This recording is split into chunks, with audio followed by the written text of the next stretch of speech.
Hey guys, welcome to Strength Solutions Podcast. We're on Apple and Spotify. You can rate reviews. Check us out on YouTube. Right now, there's like the subscribe button somewhere along here. And you just click it. Just give it a good old tap. And then a good old like, and then a comment. Love the last comment of my shiny head. And then our web comment on my shiny head. What the heck? Oh, bro, it'd be forehead. You have hair. Then our website is strengthsolutionspodcast.com. Free blogs, free guides, and programs for purchase. Then Strength Solutions Podcast at gmail.com for future fitness questions. Social media, Strength Solutions Podcast on Facebook, TikTok, and Instagram. I'm Strength Solutions Edwin. I'm Strength Solutions Nathaniel. Okay, so who cares about protein, nutrients, and all that stuff? Life is about supplements. Yeah, there you go. That's where you get all your gains. I was just having conversations about this today. Really? Yeah. What are the odds? So I was, I always have my little like shaker bottle just filled with my concoctions and stuff. And one of my clients is like, "What's in there?" Did you say filled with cock? Yeah. And so they were like, "What's inside of it?" And I was like, "Oh, it's like some pre-workout." And then I have my creatine in there as well. And she was like, "Oh, I haven't meaning to ask you about that. Should I be taking creatine?" And I was like, "That's a great question." I think that it sort of depends, right? I think a lot of supplements, depend on your current nutrition state and what you're maybe lacking, missing. Now I was telling her for creatine specifically, I was like, I think for women, they could probably do good on taking some creatine because most women tend to not eat as much red meat, right? Things like that, where creatine is found in high sources or just proteins in general, right? Mm-hmm. So, just giving some ideas and things like that. But generally, it's not, I think we're going to find as we talk about this, that supplements in general are not something that you need to be taking, right? But just something that can help. Yeah, let's go further into creatine first. Yeah. Like people who really benefit are vegans. Oh, for sure. Vegetarians. Mm. And it tends to be a lot of women. Yeah. Because they don't eat red meat. Mm-hmm. And I was also explaining, I think that we had done a research article, or maybe I had just seen it too, where they've done studies on creatine and like memory retention and like brain performance and stuff like that. So I was like, there's other benefits outside of just lifting weights and things like that to taking creatine. So, if you don't eat a lot of red meat, if you're not eating a lot of protein sources, things like that, I think just taking creatine in general, just as sort of like a kind of your multivitamin type of thing, can be helpful. Yeah. Another supplement I like for a beginner or someone who is not, very advanced is a protein powder. Oh, for sure. It's a quick way to get some protein. A lot of people tend to be deficient in protein. Yeah. Under proteined, right? Very under protein. Mm-hmm. So for example, I just started with a new client and I tell them to track their protein. Yeah. Without their shake, they would be grossly under the amount of protein. Yeah. And they're like, they're about 40 grams shy. Yeah. It's practice. I'll ask clients, just give me what you ate yesterday. Just give me an idea of what you had yesterday. Start at breakfast and then just go for it. Tell me everything, and as they're going, there's like some general ideas. Hold on. Your favorite's when they start with oatmeal. They're like, it's big on protein. Yeah. Oh, okay. Yeah. It's actually carbohydrate. Yeah. I find that a lot of people will do a lot of carbohydrates, right? Like you just said, they'll do fruits, vegetables, things like that, which is all definitely good.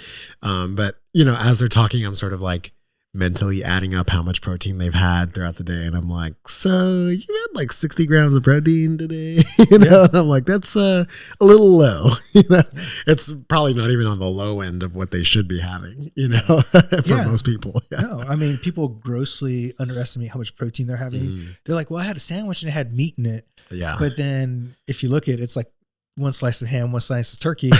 It's not even like 10 grams of protein. I think also people don't understand food items that do have protein, right? Correct. You're right. Yeah, I think everybody will understand that it's proteins, right? Like meats and things like that are going to have protein in it. But like you said, a lot of people are like, I have oatmeal and fruits and vegetables, like, what are you talking about? And I'm like, shit, man, you maybe have like 2 grams of protein and all that, And I think that they sort of get mixed up with the idea of healthy equals high protein, right? Or it must have it, right? If it's a healthy food item. Yeah. And so I think they just kind of don't understand. Why don't you put like when you say the word healthy like this? Healthy, right? Yeah, quote unquote. Yeah. Because, I think we've been fed a lot of stuff like, literally fed, right? Like oatmeal is good for you in the morning, or, et cetera. Things like people love telling me, oh, well, I'll do egg whites, blah, blah, or I'll do like a boiled egg and I'll take the yolk out and I'll fill it with avocado. And I'm like, awesome. You just subtracted like 5 grams of protein from that. Wow. The crazy part is a lot of people start with oatmeal and they're like, well, and they're in a weight loss, but that actually makes you hungrier when you start with carbs. Oh yeah. So starting your day with protein is vital. Yeah, because the carbs are just going to get used so quickly, and going back into the supplement aspect of it, a great way to do and add in protein. If you are someone who likes to have like a hot cereal type thing in the morning, like oatmeal or whatever it is, put a scoop of protein powder in it, right? Add maybe a little bit more water or milk or something like that. If it's kind of too dry or chunky for you or whatever, get a nice flavor that would mix well with whatever oatmeal you have. And that's a fantastic way to get protein if you just want to stick with that, Yeah. Is there any other supplement you like for a beginner? A multivitamin for sure, I think, is also something. I think that we kind of don't really put that into a supplement category. But I think that as someone, if they're on their nutritional journey, or like you said, a beginner who probably hasn't had much experience with trying to eat healthy, they're probably deficient in a lot of those things. And I think that it could help, over time, right? You should be able to get most of those things just from the food you're eating, or maybe dialing it in more, right? Instead of just taking sort of that shotgun approach with a multivitamin, focusing more on things that you're deficient in, right? Yeah, get your blood work done, right? Yeah, get your blood work done, things like that. I try to, a lot of clients, I think, too, will immediately run to doing a pre-workout. I don't know if you have that experience. I know you have older clients, right? Yeah, so they probably don't. I know people who do. Yeah. The first question I get is, should I start taking a pre-workout? And I'm like, whoa. No. Fix your sleep. Yeah. Let's fix our sleep first. Or, oh, you have a cup of coffee before coming in? Just stick with that. Mm-hmm. I'm under the belief that we should do as little as possible, right? We talk a lot about like the least effective dose. Right. If 100 milligrams of caffeine, and a cup of coffee is enough to get you through the whole day, don't start adding in more. There's no real reason to do it. And if you're finding that you're especially tired throughout the day, or not feeling super rested or motivated, it's more likely that you have to look at the root cause of the issue. Like you said, fixing sleep, as opposed to just putting a Band-Aid on it and just kind of, taking in lots of caffeine. Yeah. Those are probably the most common ones. Yeah, for sure. And then I would add maybe a fish oil. So I've been taking fish oil. That's why you smell fishy. Yeah. Or is it? Gotta get that breath check. You burp it. Yeah, I was actually told to take fish oil by our, health provider, Dawn. I had done some blood work and things like that, and I tend to run high in like blood pressure and stuff like that. I'm up for getting labs soon, and I'm kind of excited to go get them checked, because I've done 2 things, which is getting on anxiety medication, as well as being really consistent with taking fish oil supplement. Mm-hmm. And I'm interested to see if my blood pressure has maybe gone down, cholesterol levels, things like that, with managing stress a lot more, as well as adding in a supplement like fish oil, to see, sort of the progress. And it's a weird thing. I can't really say it's a huge change, but I do feel better when I take it, as opposed to days when I miss. Yeah.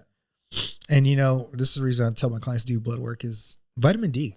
Oh yeah, for sure. Yeah. I love my D. Yeah, I love getting D. I don't want to jinx myself, but I've been taking my vitamin D more consistently during this winter break. Oh yeah.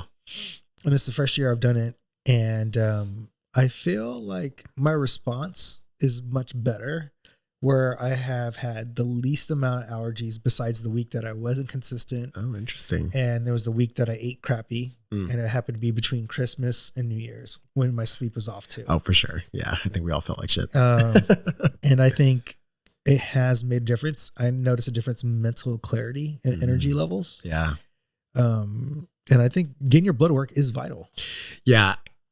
at least once, you know what I mean? Like you need to at least see what's going on at the beginning, maybe sometime in between. I think everybody should get it done maybe periodically, right? Like I think every 6 months is about what we do, right? Yeah. I think it's been a little bit longer for me just because of the holidays and stuff like that. But I was supposed to get mine in December. I'm also going to get my blood work with Renew probably at the end of January. There we go. Once my schedule kind of settles down. I'm kind of waiting for the same thing too. Yeah.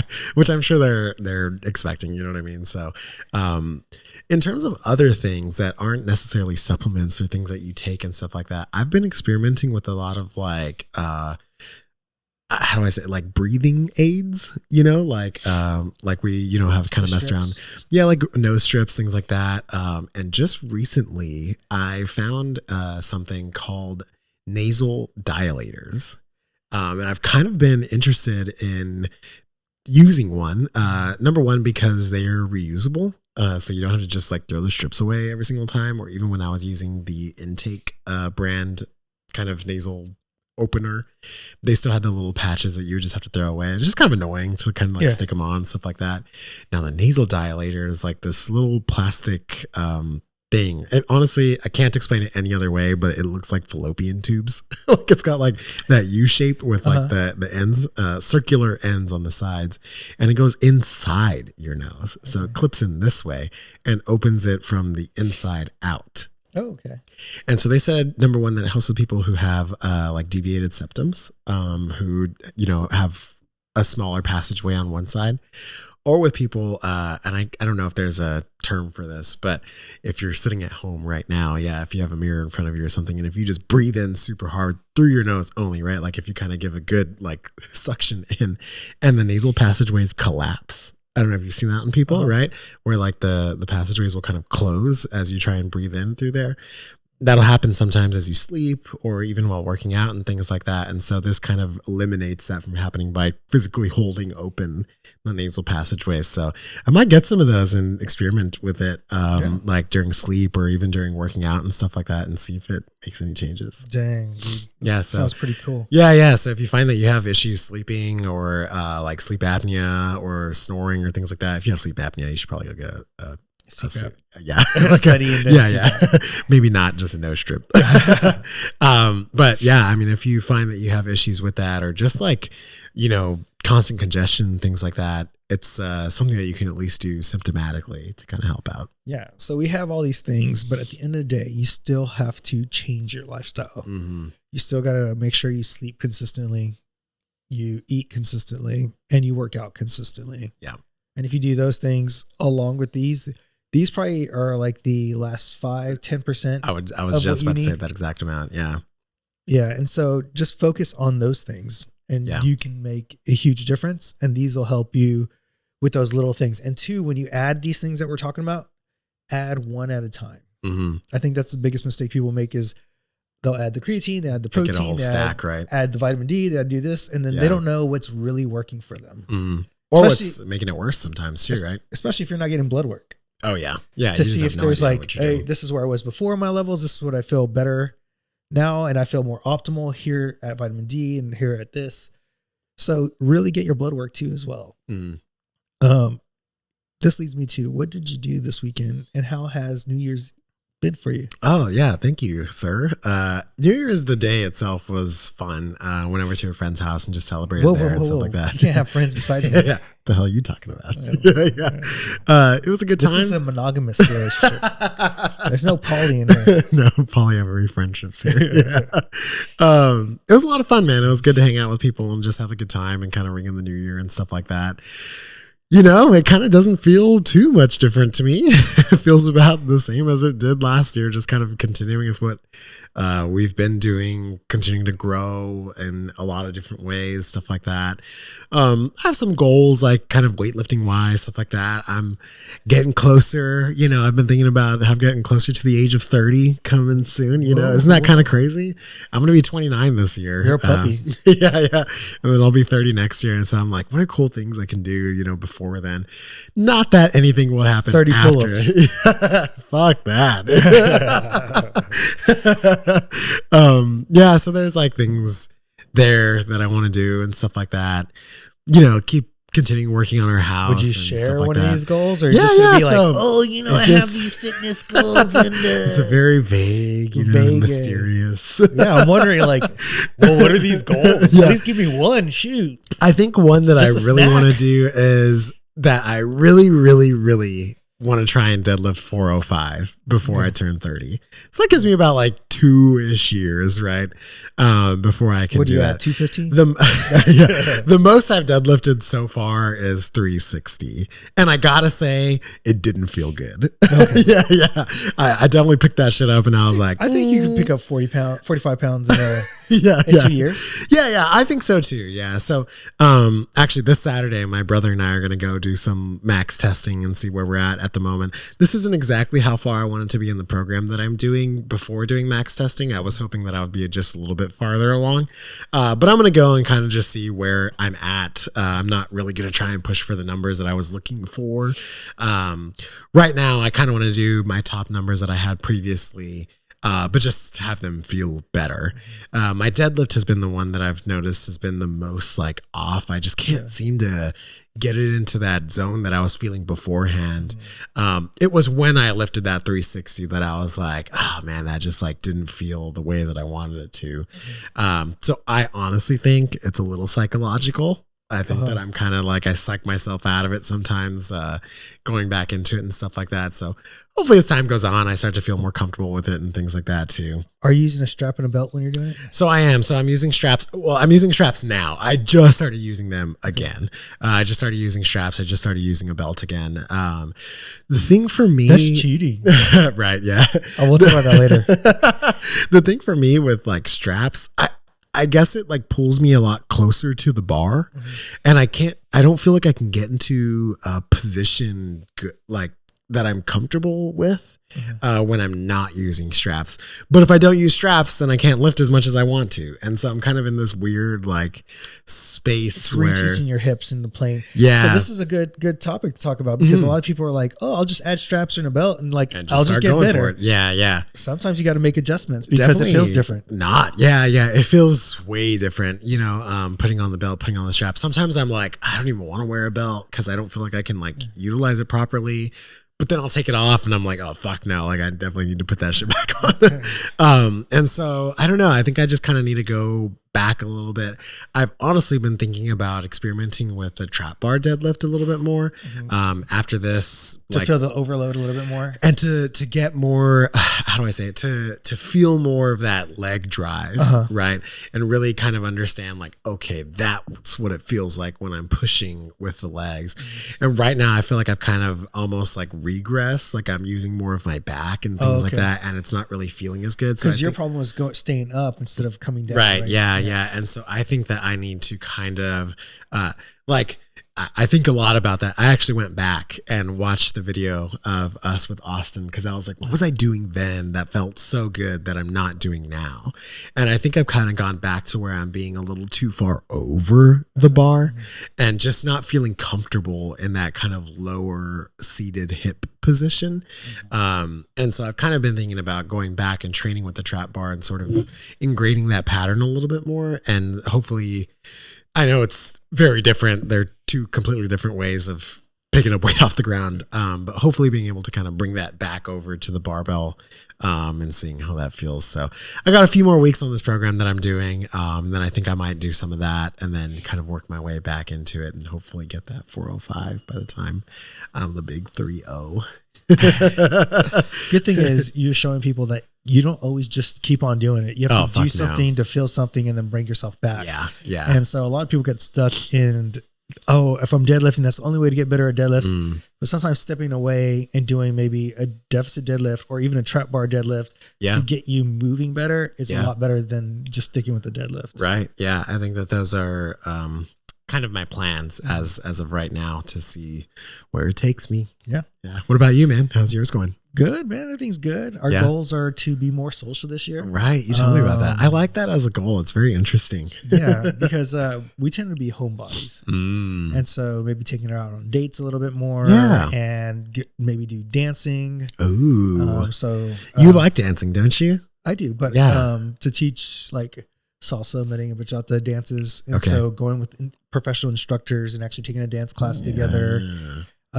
So all that's in the horizon, maybe even go to church more often. Okay. Yeah. And things like that. So that way we can socialize with more people. We tend to be homebodies, just chilling. I like that idea because I feel like a lot of the times when we talk about New Year's resolutions, it's always like, I gotta fix my fitness. I gotta fix my finances. And it's always like real, I don't know, stressful stuff. Yeah. And I like the idea of just being more social, just getting out and doing more. Be with people. Be with people. Yeah. Like what a positive, low pressure resolution. Oh my God, I got to say hi to this person. Yeah.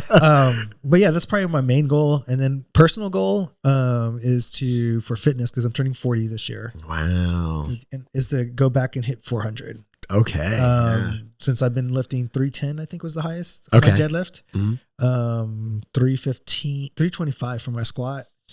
And it's the first time I've squatted and deadlifted like in a year. It's been a while since I've lifted like this. Yeah. So I'm in a cut right now. So it's going to take away from that goal, because there's also another goal to look better for the business. Cool. And part of the social thing is to be better for the business as well. But it also will help my relationship as well. I mean, not that we're struggling or anything, but it's always positive. It's all about connecting, right? Mm-hmm. Yeah. And connecting with more people.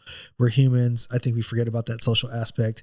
And by being social, it's probably going to help me with my physical aspect, because I feel better. I'm mentally, psychologically doing better. So therefore I want to work out. I want to be better. And it's just going to keep me worked.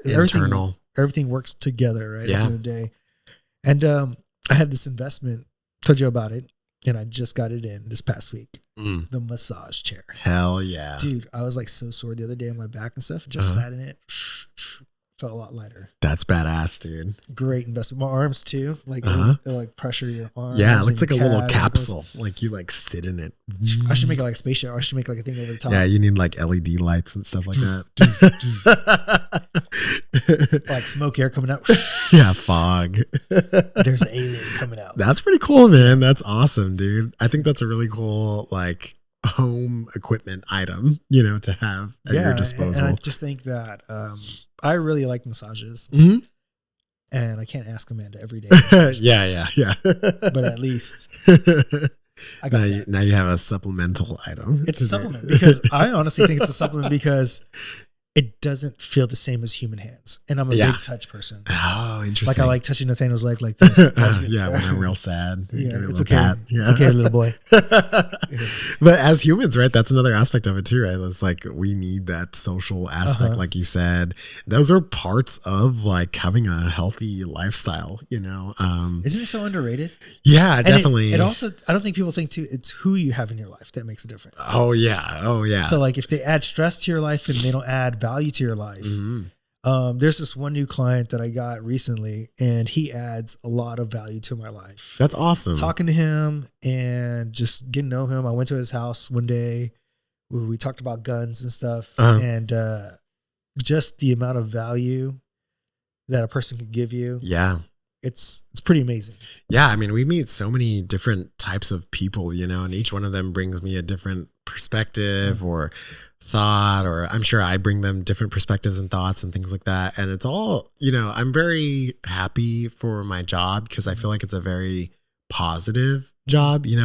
Every day someone gets a little better or someone breaks through something. And yeah, I'm sure there's days where I'm like, just going through it a little bit. But it's even positive because sometimes people come in super stressed and they leave feeling a lot better. So it's a very good job. I'm very happy for it. I think that it brings a lot to my life. It brings a lot of, I really enjoy the perspective that it brings. Yeah. And I really think this leads to like changing your mindset when it comes to pain. Like that post that you were showing. A lot of people's mindset to pain and correcting pain is literally about, I just want this pain to go away, versus I want to be able to walk 3 miles. I want to be able to climb the ladder. I want to be able to jump. A different perspective on it, right? Yeah, a different type of goal. Talking about like New Year's resolutions and stuff. This could be something that you could sort of work into, that is that if you do have constant pain, right, instead of focusing on the pain aspect of it, focus on the I guess, more external things, right? Like one of my clients, one of her goals was years ago, was that they were going to go to Disneyland, and she wanted to be able to like walk a certain number of miles or experience it with her family or things like that, right? So taking it away from just the focal point of it and moving it into sort of this broader thing. The reality is that if you do that, the real goal of the pain will also probably benefit from that, right? Yeah. All right. So what I want to go into is cheating. You talked about cheating earlier, right? Like a belt's belt's cheating and strap, stuff like that. Yeah. And we saw like I know what you're talking about. a post. Yeah. And in this post, a lot of people talk about Ozempic and is Ozempic cheating, right? You know, and I think we think of individuals like we're all the same. Like in this post, he puts is chemotherapy, is SSRI, statins, ACE inhibitors, cheating. Yeah, we look at that shit and we don't go no. Yeah, right. But we see GLP-1s as cheating, and we got to understand we all have different brain chemistry. We have all different experiences. Even genetically, if you go down the family tree, it's completely different. Yeah. And I've had a conversation with one person, and it was recent, and they're like, "Well, how come this person's like was so mean in your life and stuff like that?" And I was like, you got to understand, like they have a different background. The way they saw things were different, and we don't all have these same experiences in life. So some people don't feel hungry all the time. Yeah. And then I've had a client who I think is a diehard. You need Ozempic because you have no hunger signal, man. You literally need to stop, and you have addiction problems. Yeah, when it comes to food. Yeah, and that's a big part of it. I have another client too who is like, she has me, right? A therapist and like a dietitian. And I think that that's really good. You know, that's like the dream team, right? Yeah, you're stacking therapies on each other. Yeah. Of all the things that you would need, you know, if we have food relationship issues, et cetera, things like that. And, you know, I think that there's sometimes, like I was talking to a client today about like the anxiety medication that I'm on and stuff like that and how it's helped. And even I was kind of, how do I say it? Like not a victim, but guilty of feeling like a stigma about it. I think for a long time, like I was like, no, I just need to focus harder, or I just need to work more, or, you know, do blah, blah, blah, whatever. And then it was like, no, fuck it, I'm just gonna take the medication. And it was like, you know what, I feel way better. And you kind of sit there and you go, how stupid, you know, like how silly was it? I think it's because we were so far Western medicine, and then there was this hard kickback to natural medicine. Yeah. And it's somewhere in between. You got to figure out each individual, right? Right. And so Jeff Bezos had a quote about like data and being data dependent, and then having an antidote as evidence. He's like, I would rather go with the antidote because then you got to take your own intuition into the equation, right? Right. And you could go to two different experts right now. One expert would say keto is fantastic. It's great at this. It's great at that. The other expert, I saw in my studies that this was horrible for this, this, and this. Right. So obviously keto works. Just for who? Just for low who? carb works for who? Right. High carb works for who? You know, there's certain things that are consistent, like protein or whatever. Yeah. But even then, if you're high protein and you have this issue that's causing you to have issues because the protein's too high and you can't digest, absorb, and use, then why is high protein good for you? So we got to go back to using individual intuition. Yeah. I kind of believe in the anecdote, right, as being a very important aspect. I think a lot of the times we kind of blow that off or say, oh, well, that's not true, or blah, blah, blah, whatever. But I think that we do have to look at what worked for me. We just have to be careful with applying it to so it should work for you, right? That's where we have to be careful with kind of that sentiment about it. Because I got to just go with what works for me. Therapy worked for me for a little bit, and then now I'm using medication, right? And for vice versa, it might be the difference for someone else, or maybe medication doesn't work as well for them, or blah, blah, blah, or whatever, right? Or maybe their therapy is just going out and doing it. Yeah, exactly. Maybe they're more solution-based, right? Maybe they're more talk therapy-based, or maybe they need this. And so it doesn't always have to be like, oh, well, that worked for me, so you got to be doing this, right? It's just you got to find out what's going to make your life conducive to your life. Yeah. And then just do that thing. I literally was having a talk with the client, and we were talking about training.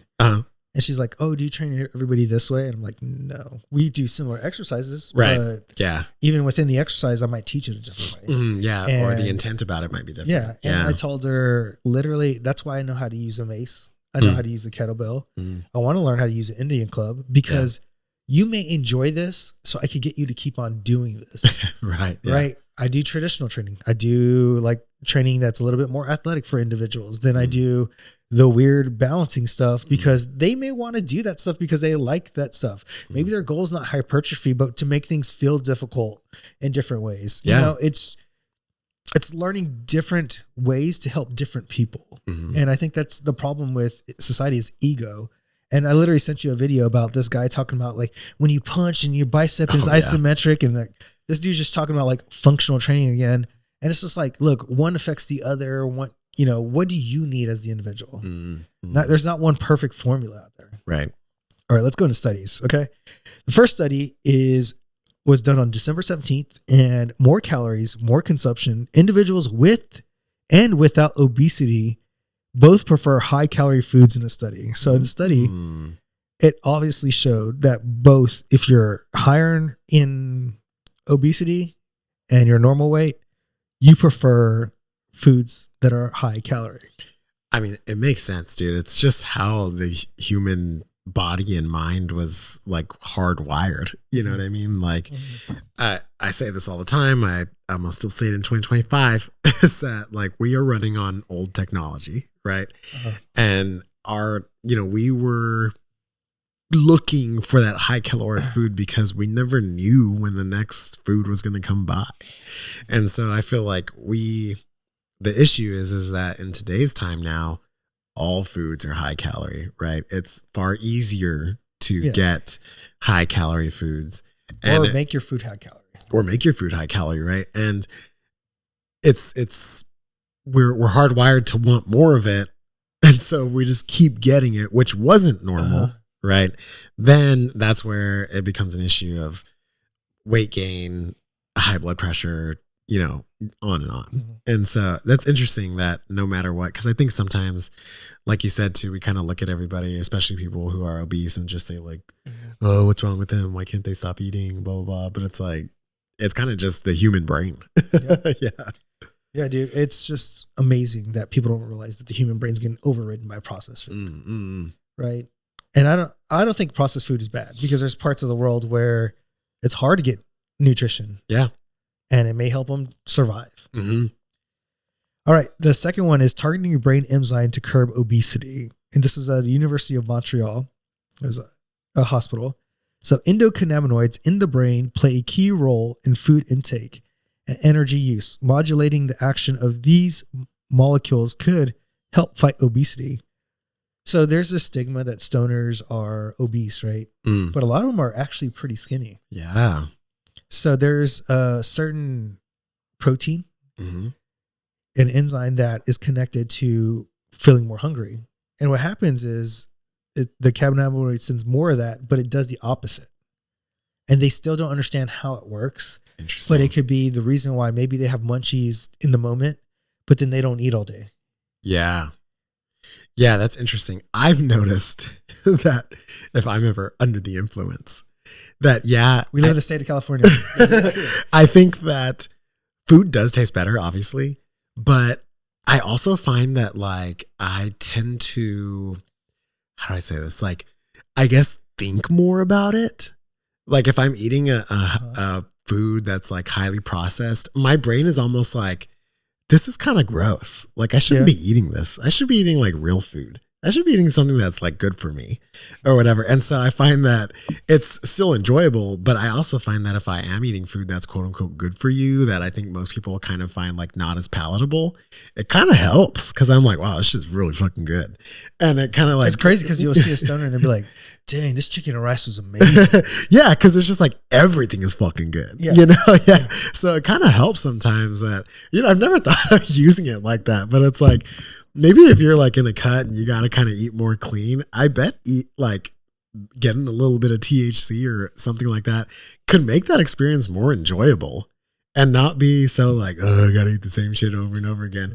You know, I never really thought of using it as like a tool that way. Yeah, it's crazy, dude. We live in the state of California.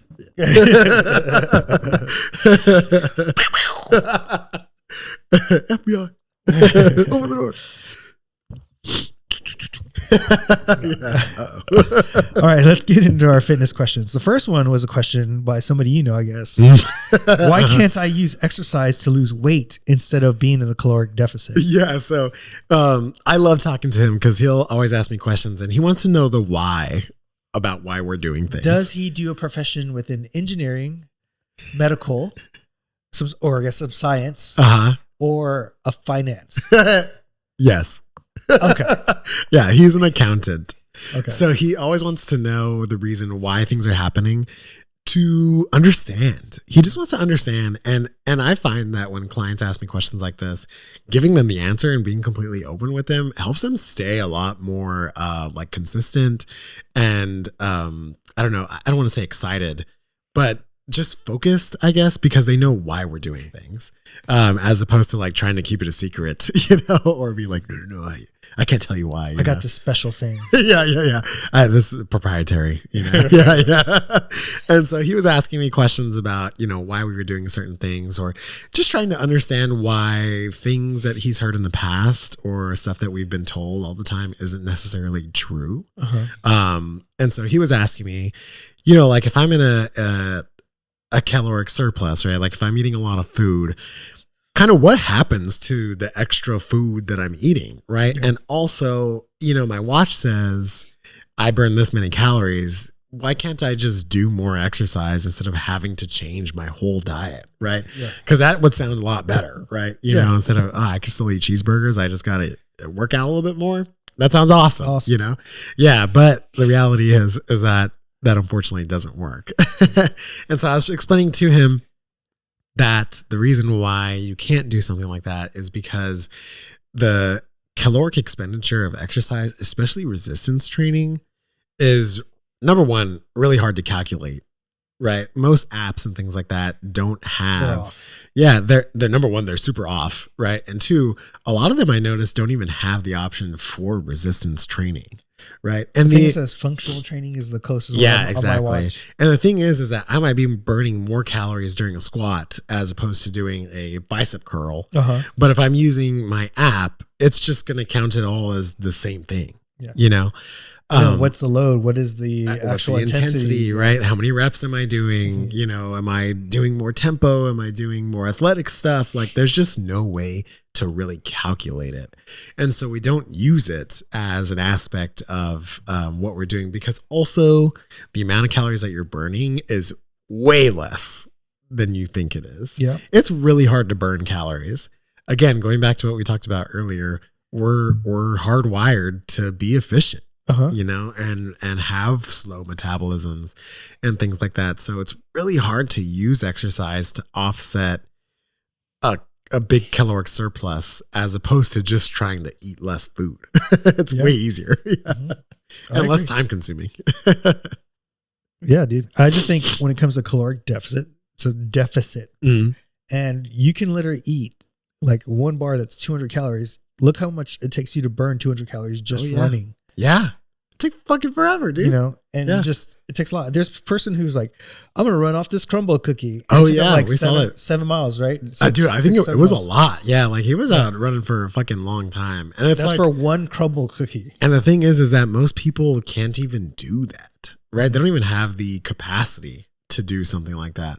So how am I supposed to get you to burn that off? I'd rather you just not fucking eat it. It's just so much easier to control calories. Yeah. Question number 2, why is there so much conflicting information out there about health? For example, keto is good and keto is bad. I think it goes back to ego. We talked about it a little bit earlier. I think a lot of fitness influencers and doctors have this ego to be right. No. And I think people in general have an ego to be right. I have no ego. I'm like, look, I may not know the answer. I'm going to find it out, but it is what it is. But in my evidence that I have, and I worked with people have the same disease, because I've had 3 clients who've had it, and it's all looked different. Yeah. The 3 times I've had to work it out. manifests itself differently. Yeah, manifests itself differently. And ego is a big part of it. And when you sensationalize something too, it's easier to sell to people. People buy this stuff because they want to believe it. Oh, that's interesting. They want it to align with what they believe. In. Ooh, that's a good one. That's a good take. I'm going to add something in here. I know I ended it perfectly. That's it. It's the only one. That's right.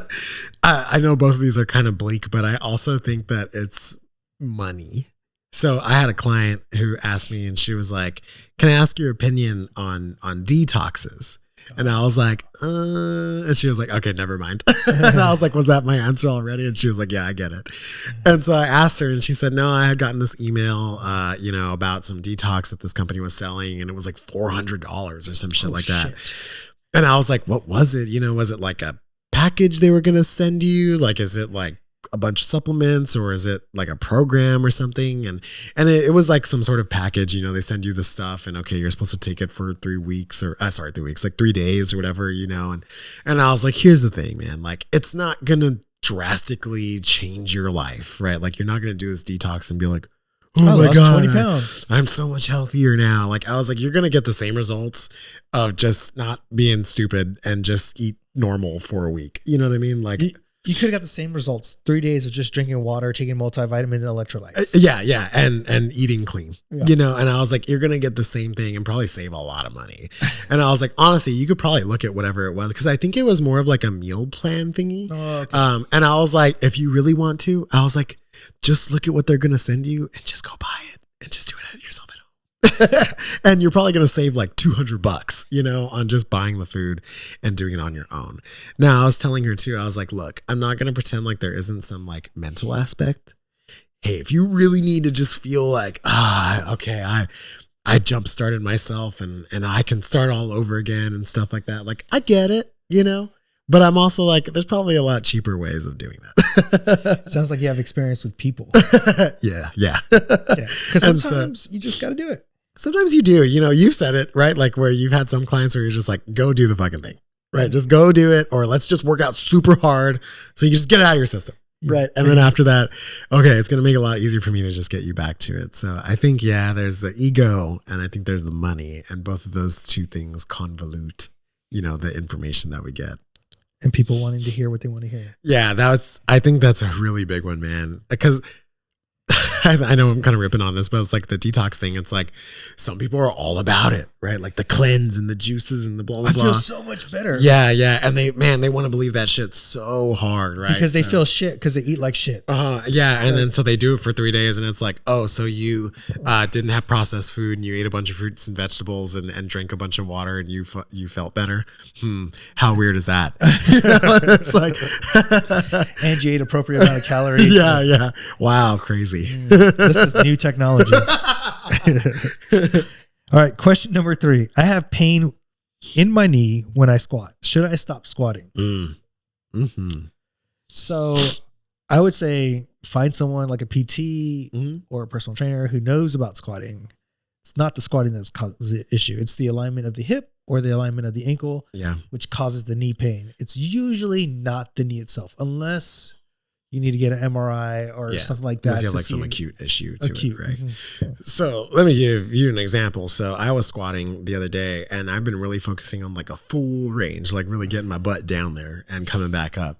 Yo, bro, the next like 2 days, my left knee fucking hurt.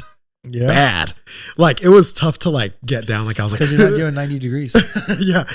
Cause I was like, oh, fuck. Like it hurt, dude. Like, to get down. And I was like, oh, fuck, man. I was like, fuck something up, like whatever.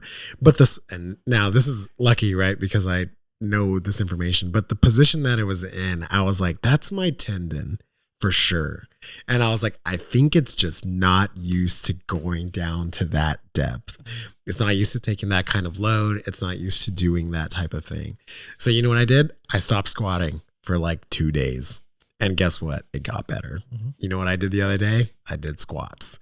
And so I think it's okay to take like a quick break from it. Give yourself your body time to recover, right? Feel better, things like that. But again, it wasn't the thing where I was like, oh, I hurt my knee. Squatting's bad. I'm done with it forever. No, it was just a adaptation that I had to just make real quick. Yeah. You know, and get back to it. Sometimes I wonder if it's so simple as your hydration status. That's literally sometimes I know when I'm not hydrated and I start squatting, I'm like, oh, my knee hurts. I'm not going to squat today. I'll do more of a hinge movement because my knees tend to, for whatever reason, is where the water gets pulled from first. I don't know what it is. Yeah. It's like my knees are like the joint that it comes from and my elbows. Yeah. Oh, okay.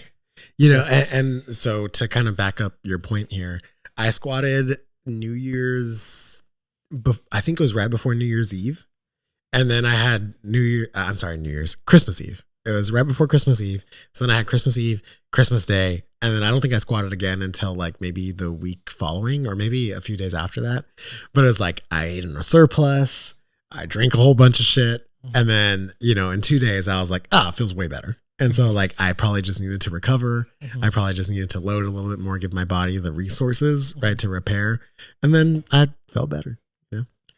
Question number 4 is having a high protein diet does it always lead to success? You know, it's a big part of the puzzle because you need protein. It's responsible for a lot of the enzyme actions, recovery, and things that you do.